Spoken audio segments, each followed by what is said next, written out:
Hello everybody, it's Jonathan Taylor here on Views of a Salisbury Grinch on Pack 14. With me today is Patricia Bruce, the mother of cute little Ashlynn Bruce here. And she's going to talk about some of the challenges that she's had taking care of the rare medical condition that her daughter has. Patricia, it's nice to see you and I appreciate you being here. You're welcome. Patricia, if you can you share with the audience a little bit of information about your daughter's medical condition?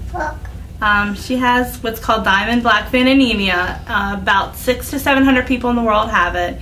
It's an disorder where her bone marrow doesn't produce the red blood cells that she needs to live. So ever since she's been born, she's gotten a blood transfusion every 3 to 4 weeks. So she's 2 and she's had about 40 of them so far. And with the blood transfusions comes excess iron buildup in her body, and that means the iron takes store in her organs and it literally kills her organs. So to control that, she has to get a needle in her thigh 5 nights a week to pump medicine into her to get rid of all the excess iron. Can you tell us, I read the website about how it felt when you found out about your daughter's condition after she was born. Can you share some of that and how it made you feel? It was the worst feeling because she was supposed to be born. Like, she was healthy up until the day that she was due, and they told me that she wasn't going to be a healthy baby, and they delivered her, and she was in respiratory distress when she was born. And I can remember walking down to the NICU unit the next morning to go see her first thing, and the doctor coming out, and she told me that she was in congestive heart failure and that she needed blood transfusions because her counts were that low, and it was without a doubt one of the worst feelings ever. And I went there and I gave her hugs and kisses and was telling her how much I loved her because I didn't know, honestly, if I was going to see her anymore after that. But she's here. They were calling her the pink baby because my friend's baby was in the NICU unit at the same time. Yeah. And she was telling me, she was giving me information what was going on because I couldn't be in there when they were doing it. One of the big challenges that Patricia faces is the cost of taking care of her daughter. And Patricia, what is some of the, you have to travel, what is required to help keep the condition in check? We have to travel like John Hopkins, and actually I'm going to try and get her up to A.I. DuPont to kind of get a second opinion of what's going on with her. And I mean, she gets treatment down here, but nobody in this area knows anything about her condition. Like, it's so rare that when you tell her that she has diamond black vein anemia, they're like, what's that?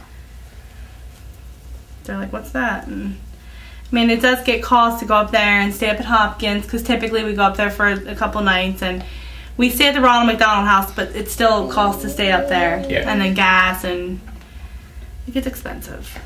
Was it scary? Is it scary for you that even the condition's so rare that there's not even many people here in the local Salisbury area that know much about it? Yes, it is scary that no one knows anything about it, because it's like if anything goes wrong with her, like drastically, like I don't know if they're going to be able to handle it. And I remember when it was maybe a month old, and she was put in the peds unit because she was in heart failure.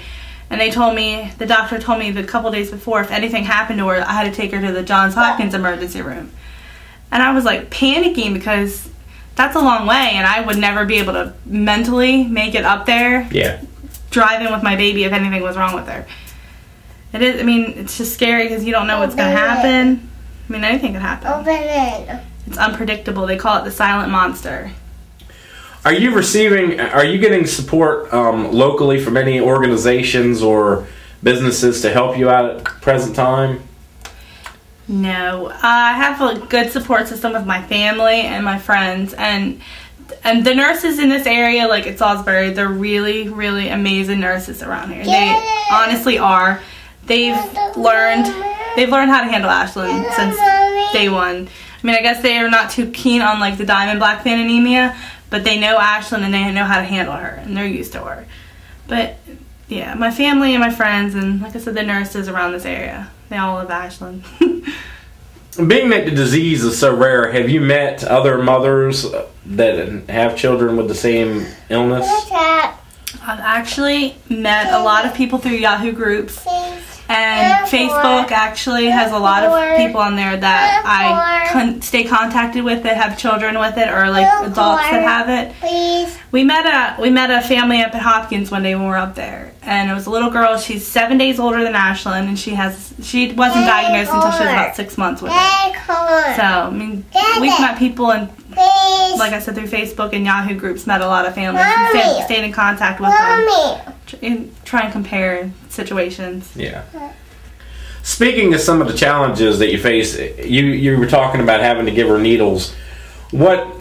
How do you get her to accept that? Because I know I don't particularly like giving myself needles. So how do you get past that time of the evening when you have to do that? It's gotten to be a big battle with her. At first she was fine with it, and now she takes her legs and she'll lift her legs up and she screams and cries, but I tell her she has to have it, and she understands she needs it, so she'll be like 1, 2, 3, and then I'll stick her and it's done. But it's become a battle because at first she was fine with it, and she was kind of shocked when I gave her the first needle, like, what's going on? I'm not supposed to be getting needles at the house. And then now she got to a point where she was fine with it, but now it's a battle with her. Are there any upcoming challenges within the next few years that might be coming up medically for her that anybody's told you about, like as she gets older and her body changes as far as chemicals that or anything like that? The only thing that I can think is going to change is she might not have to get the needles when she gets a little bit older. She can possibly be put on this pill called X-Jade, which might make it a little bit easier for her. She'll have to get her iron checked. We were actually playing with the possibility of putting her through bone marrow transplant, just because that is like the only possible cure. The only thing wrong with that is there's like a big chance that her body could completely reject the new cells. Yeah. Which isn't the best outcome, and but it's just, you got to monitor things with her. You got to monitor her blood levels, and you just got to make sure that the iron, because that's one of the main things with the transfusions, is the iron it damages the organs so bad that it can literally shut them down. Well, everybody, I want to thank Patricia Bruce for being here today with her daughter Ashlynn, and if you can be of help, I'm going to be putting stuff up underneath of her name that you can get in touch with her personally, and the website, and I just appreciate it if you can help to do so, and I appreciate everybody, and thank you very much for watching here on Pack 14.